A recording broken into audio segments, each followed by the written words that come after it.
The First Law of Magic, Chapter 5, Insight.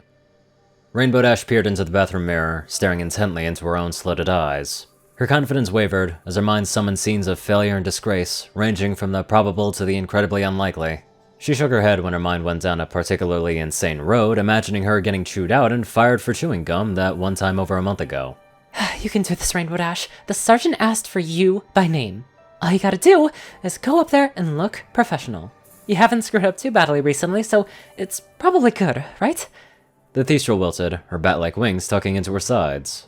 The mare frowned as she stared at her fur with disdain. It was too bright for a Thestral, and every time that she looked in the mirror, she couldn't help but frown at the sight. Some namby-pamby Pegasus genes on her father's side gave her fur of a brighter coloration than she would have liked, and a name that she couldn't stand. It had grown on her somewhat as time went on, but when you were surrounded by others with cool names like Night Stalker and Silent Step, Rainbow Dash stuck out like a black eye. Why couldn't I have been named something cool like Nightwing or Red Robin? Actually, that second one kinda stinks. The mare blew a straight strand of hair out of her eyes. Ugh. She hated her mane most of all. What kind of Thestral had a rainbow mane? Worse still, the last time that she'd cut it, she missed a few errant hairs that were far longer than the rest, now sticking haphazardly out of her mane. She would have gone to a hairdresser, but she was embarrassed enough as it was. She frowned and yanked a few of the hairs out of her skull, but quickly stopped as the pain beat out her frustration. She would just have to be happy with a short mohawk that a few stray hairs until she got home and fixed that. Sighing to herself, she slumped closer to the ground, only for a thump at the door to draw her attention. You gonna take all day in there, Crash? Yelled a deep yet feminine voice. No, ma'am. Rainbow stuttered back. Good, because Swiftwing just came back from town.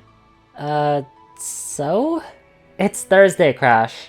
The Thestral officer stated. Rainbow Dash shuddered. Oh, Bean Day. Out in a minute! The mare on the other side of the door merely grunted and left, leaving the Thestral alone with her thoughts once more. The mare took a deep breath and steadied herself, running her hoof over her uniform once more. She silently lamented the fact that she wasn't allowed to wear her armor while off duty, for what that was probably the millionth time. With her uniform straight and orderly, the mare stepped out of the bathroom and back into the barracks. Down the hall to her left, she could hear the night shift idly chatting with her day comrades as they were changing. There had been more than enough time for the official debriefing to happen, so now it left friends and stragglers to converse, while testing their superiors' patience. She yearned to join in, and maybe find another friend amongst the guard, but today would not be the day. She sighed. At least this time it wasn't because she was getting teased about her giant clumsy wings. She turned to the right and made her way up a nearby set of stairs, climbing the tower to the 3rd floor, before walking down another hallway and up a different set of stairs to where the Commander Dark Hollow's office was located. When she reached the top of the stairway, she waved at the Commander's assistant who was leaned back on her chair, sharpening a fang with a small file. The Commander's tower was small, and there was room for little more than the stairway, a single chair for those waiting for an appointment, and Dark Hollow's assistant's small desk that sat next to the door to the Commander's office. Rainbow thought it was a little cramped, but to a pure-blooded Thestral like the Commander and his assistant, it was downright cozy. Rainbow Dash instinctively pulled her upper lip higher, hoping to show off her own diminutive fangs more prominently. The receptionist ran the file over her tooth a few more times before touching it with her tongue and smiling to herself. You are here to see the Commander, I presume? Dash gulped and nodded. Yeah, he said to be here in 10 minutes from now. The receptionist blinked owlishly and looked up at the clock hanging above the stairwell. Well, would you look at that? You're not late for once. Dash frowned, which made the other mare laugh. Oh, don't be like that, Crash. I'm happy for you. Honest. The Commander having nothing to complain about makes my life easier. Well, this time I had a little extra push to get out of the barracks, but with it being Bean Day. The assistant groaned. Oh, don't tell me Swiftwing is on shift today. Yup. I'm gonna have to sneak into one of the officer bathrooms again. Again? Is it sure that they got heated seats? The mare's eyes went wide and she leaned in conspiratorially. That's not the half of it. They even got these fancy things that dry your hoofs for you and— There's Rainbow Dash out there, Mrs. Everflight! Yelled a slightly shrill stallion's voice from inside the office. Yes, Commander Hallow. Send her in, would you? Right away. The receptionist turned back to the other mare and shrugged. You better get in there. He's usually a stickler for a schedule, so this must be serious. Rainbow fidgeted nervously for a few seconds, before the other bat pony motioned at the door and whispered. Go on. Gulping down her trepidation, Rainbow pushed open the door and was immediately assaulted by the musty smell of very old books. She crinkled her nose in disgust, and tried to suppress the urge to sneeze that crept through her muzzle. The dust that hung heavily in the Commander's office always rankled the young Thestral, and irritated her sinuses. She saluted quickly, shaking off the smell. Commander? At ease, said the old stallion, motioning to the empty chair across from him.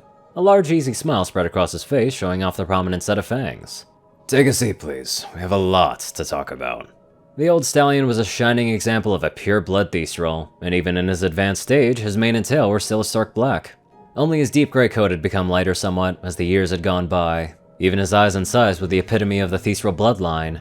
His eyes nearly shone in the darkness, and Rainbow was quite sure that he could probably see in all but the most absolute darkness. His irises were the soft blue of a cloud illuminated by moonlight. His wings were much smaller, but Rainbow Dash knew that it was in part of what made them so perfect. He could duck and weave with precision that she could only dream of. Rainbow Dash gulped and did as she was told, tearing her eyes away from the old stallion. She tried to remain as professional as she could while a nagging voice in the back of her mind told her that she was doomed. Is there a problem, sir? No problem, Private Dash. Why, quite the opposite. First things first, though. The stallion turned the head of a small bust on his desk. A brief glittering blue sphere expanded outward from the head, rapidly filling the room, and passing through everything until it met the walls where it brightened briefly before fading. There we go. That should stop any being from listening in on us. Behind the door, Mrs. Everflight cursed silently, and put away the cup that she had held to her ear, grumbling about Dark Hollow taking away the sole fun part of her job. Back inside the office, the weary old stallion stroked his chin. I just want you to know that I noticed what you did the other week down at the Twinkle residence. Stars know that kid has been through enough, and it does this old heart good to see at least one of my guards knows how to handle the young ones. Rainbow Dash blushed and rubbed the back of her head awkwardly. It was nothing, sir. I just couldn't sit around when I heard that it was her birthday, especially what happens to her parents. The old stallion's smile widened. And that is what we need more of in the Guard. It's not enough that the beings here respect us, they must trust us. What you did is precisely how trust is gained.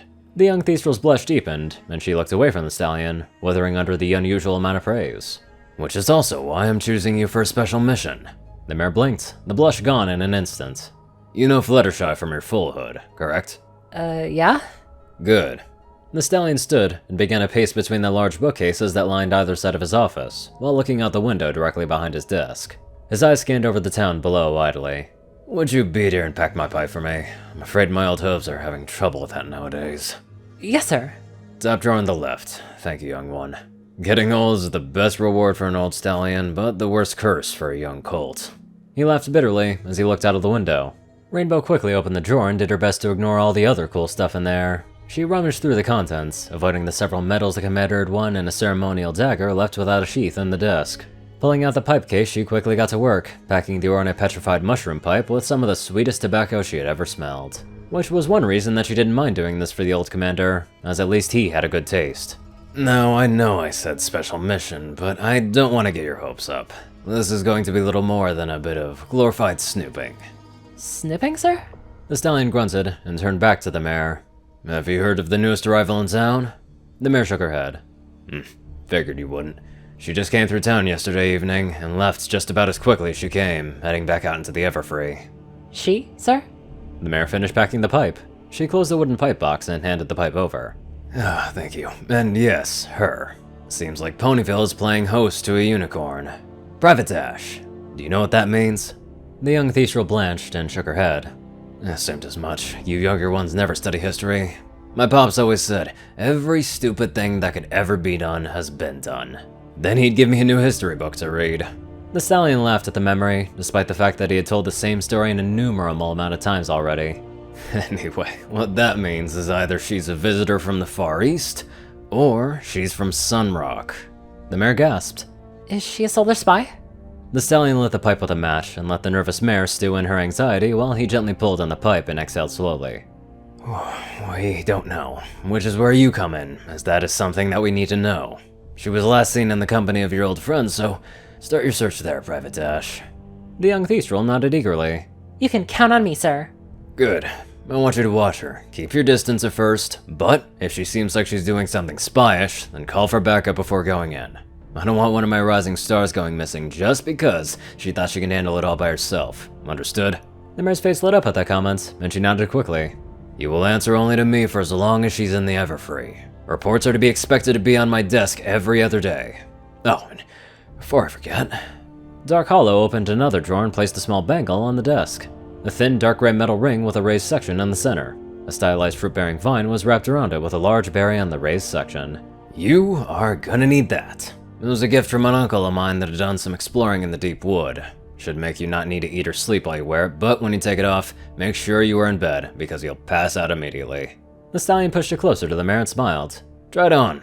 I'd hate to go through all the trouble of digging it up only to find out it doesn't fit. Rainbow Dash's trembling hoof grabbed the deceptively heavy bangle. Are you sure, sir? Treasures from the deep wood are... The stallion waved a dismissive hoof. Don't worry about it. Besides, I know you won't lose it, right? Never! I mean, no, sir. Rainbow slipped the bangle over her leg and frowned at how easily it went on. Right when she was about to take it off, the bangle shrunk. Right when she was about to take it off, the bangle shrunk, and fit snugly on her right foreleg a few inches above the hoof. The young Thiestrel squeaked in alarm and nearly tried to pull it off before realizing it wasn't continuing to get tighter. The stallion merely laughed at the mare's reaction. I didn't know I could do that. I must be going senile in my old age. The mare stared in awe at the bangle, eyeing it up from multiple angles with wide, wonder-filled eyes. The stallion leaned back in his chair and puffed on his pipe for a few times, letting the filly-like wonder burn itself out. Now, unless you have something else you need to know about your mission, I have a schedule to keep and interviews I need to prepare for. Rainbow smiled widely and saluted. I won't let you down, sir. I know you won't, Private Dash. I'm counting on you. Dismissed. That must be great to have that thing, although I wonder what would happen if you had that on for like a year, and you didn't eat for a whole year. I wonder if you'd either fall into a deep sleep or just die. Anyways, let's get off of that deathly topic and let's get on to our lively donators. Top donators: Peter Coulthard, J Tin Man, Darkside, Gauntlet, and Only One Thing. Zarsex30, Rayden, Narwhals, Blackmoonheart, Pastel Skies, Austin Rollins, Crazy Killer 557, Stu Hex, Will, Omicron Lyrae, Chris, Dospo, Delta Omega, Jack Hadge, RuneScythe 9852, Madman Stan, Leslie Prickett, Drake Lovedragon, Hunter Norman, Stephen Bingham, Line God 12, Sorcerer Constantine, Hudzaza, and many more amazing people. Thank you all so much for watching this video and live life to the fullest.